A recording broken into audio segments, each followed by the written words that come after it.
I'm revisiting the visual effect of static eyes to show you what went into this Haunted Mansions of Albion ad. I'm Travis of Rumorfy Media, showing you sped up visual effect basics. Step 1. Track the motion. I had to pick a spot with contrast that also moved similar to the area where the effect would be applied. This was the nose. FYI, majority of the time your first track won't work, so use a little trial and error and patience. It's vital that it's tracked well. Once you have a track that works, apply that to a null object. The whole purpose of null is so your effect elements move realistically with the footage. Step 2. Place in the static. Mask out the eye so that the static layer can show through.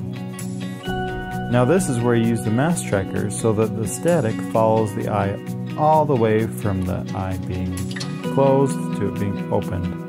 The mask tracker is somewhat new to After Effects. It's not perfect, but it does half the work for you. So you still have to adjust the mask where it falls off target. Scroll through to make sure you didn't miss anything. Step 3. Making it look real. This looks good, but we want better. Right now the static layer looks flat. We want it to have form like a real eye. Shadows give objects form.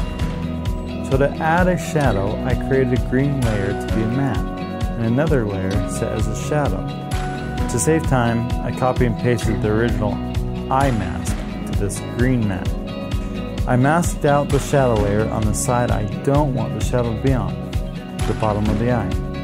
I then set the shadow layer to the alpha matte from the green matte, so that when I feather the mask of the shadow layer, it works as a shadow gradient, giving the static eyeball the form I was going for.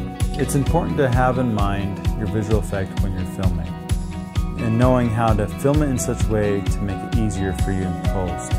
We could have filmed it a lot darker, but that would have made it a real struggle to track her face. So I purposely filmed it with plenty light so that I could track some part of her face for the visual effect. Then I also directed the young actress to keep her eyes open after she turned, not blinking. If she would have blinked a few times, that would have added a few extra hours to the mask tracking process.